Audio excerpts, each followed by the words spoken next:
Hi, I'm Darlene. I'm one of the counselors here at Moon Prep. I work with a lot of high school students and pre-medical students.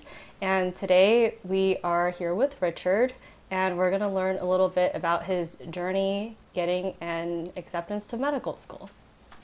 My name's Richard. I'm recently an accepted med school applicant, and I'll be starting this fall. Can you tell us a little bit about your background?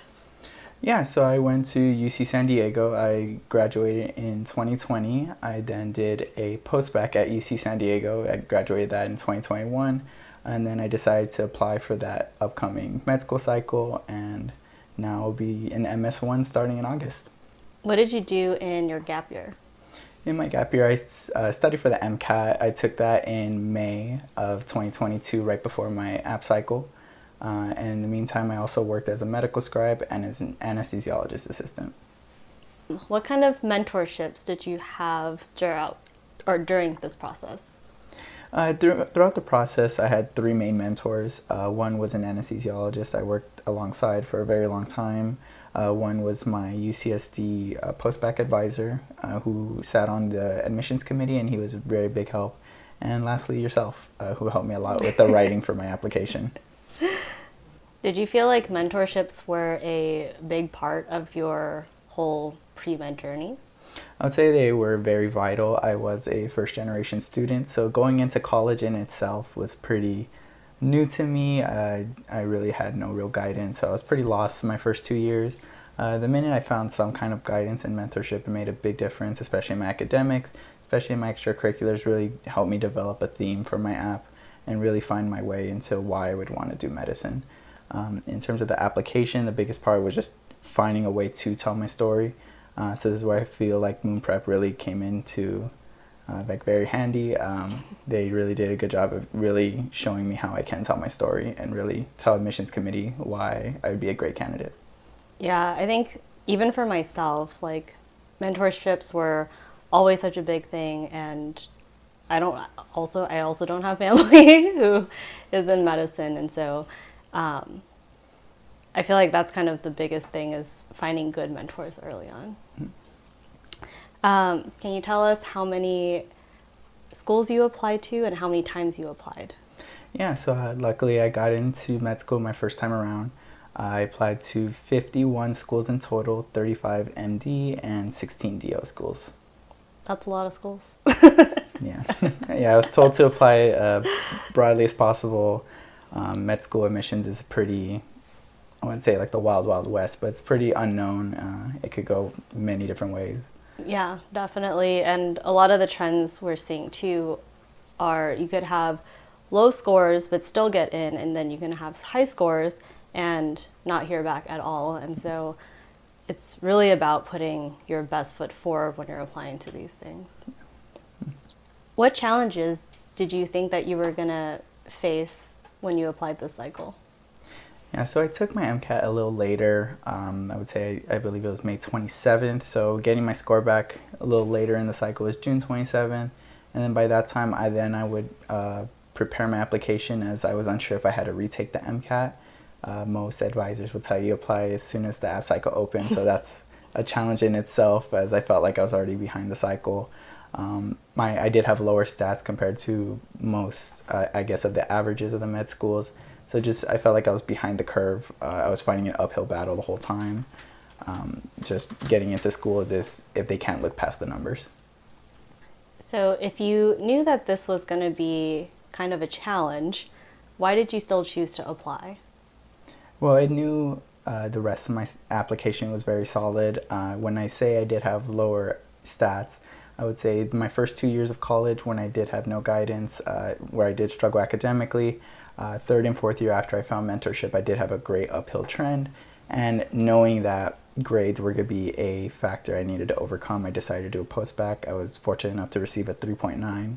And it was a very competitive post-bac to get into, very rigorous, as you do take a course at the med school and upper division science courses throughout the whole year. And so I felt like I demonstrated that I can handle the rigor. And so I tried to do my best to cover my bases. The MCAT, unfortunately, I didn't score in the averages I needed to for these, say, higher tier schools. So every school is now high tier. And I just felt like my experiences in my story would tell a lot more and explain why, or to see how much I really overcame and show why schools, I should be at these schools. Yeah, and I definitely feel like that's something we emphasized a lot. Your primary and your secondaries, I think, do a really good job of telling what kind of obstacles you overcame and your preparedness for that. Mm-hmm. How many interview invites did you get overall? So at the moment, since the cycle's not over, I can gladly say I have 9 total interview invites.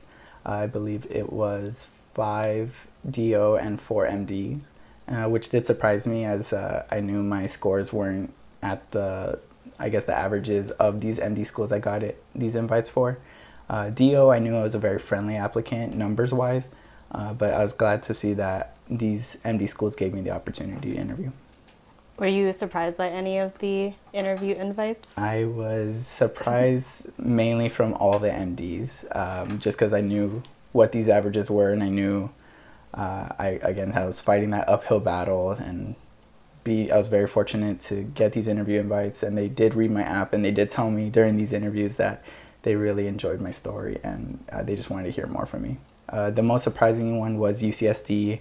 I know it's a very top-ranked school. They only interview about 900, and they receive roughly 10,000 applications, and they cut that down until like 230 acceptances. So it's just a very, very difficult program to get into. So to be one of the fortunate 900 was awesome. Yeah, and that's a super competitive program. So that itself is already a huge accomplishment. Okay. What kind of stories did you include in your primary application? Generally I wanted to create a theme. I just wanted to show these med school admissions, like why I wanted to go into medicine, and I can prove it through A, my essays, and B, my extracurriculars.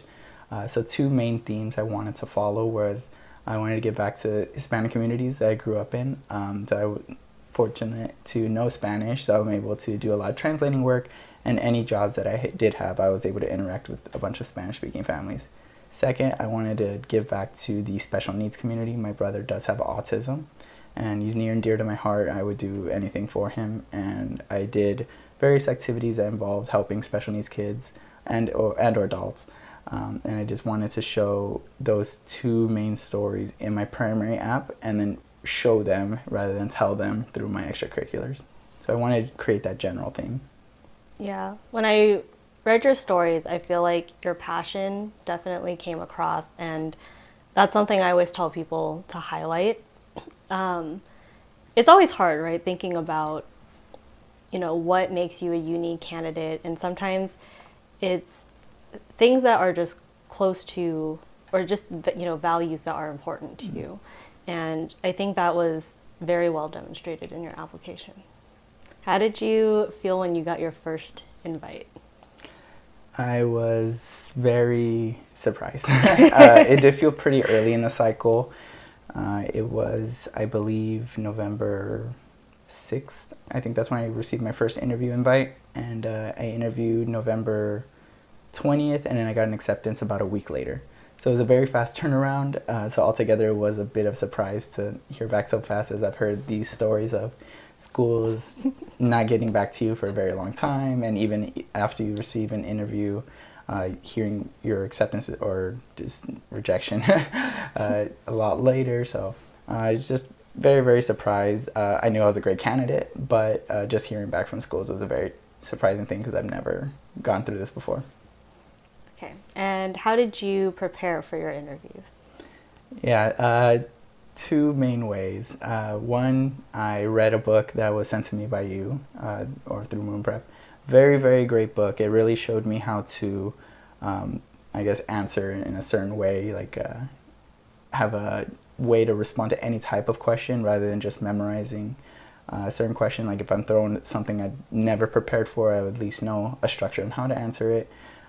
So that was more the theory aspect. The application aspect, I would do a lot of mock interviews, say with yourself or just other people. I would even just record myself on Zoom, press the record button, and just talk and do like a mock, like, okay, here's a prompt, I'll pick one from like a list of practice questions, pretend I've never seen it, random number generator, do my 2 minute, I guess, reflection, and then answer into the camera. So just to get used to talking. I really did notice when I would practice, the nerves were not there. I just felt very comfortable when answering during, especially MMIs, because they can throw anything at you. Yeah, I always tell people, always pretend you're talking to your friend, and you want to make sure you put your interviewer at ease. And even though it is a really stressful situation, as much as they are interviewing you, you're also interviewing them, right? What do you think made you stand out this cycle?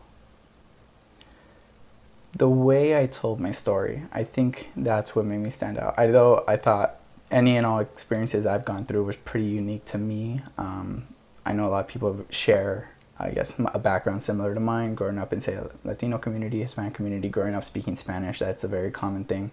But it's just the way I was able to tell my stories and tell these unique stories that I have from my background, rather than just saying a generic, I had this background. Like, I wanted to share specific stories that highlighted why I want to go into medicine, or why I should be a great applicant. Yeah, and then you did a really good job of helping me turn the language, or use the language necessary to make it stand out as I would want it to do. I could not do that on my own. Now that you are going to be a med student, and your cycle's not quite done, but you're almost done, what do you feel like is the best piece of advice for people who are about to enter this process? Ooh. Start early. Start your application as early as possible. You'd never want to put yourself in a situation where you are fighting an uphill battle. The med school application process has a lot of variables that you cannot control, unfortunately. So like when you would hear back from schools, how many interviews you would get, or how many acceptances you could even get. But if you could do everything in your power to put yourself in the best position to get these acceptances, I would say applying early is your best shot. Making sure you have everything edited. Do not rush your submission. Although I say apply early, make sure it's up quality work. So find people to edit everything, but make sure you could submit as early as possible. That will put you in the best position to at least get for you to hear back from schools. Well, thank you so much for talking with us today. Yeah, of course.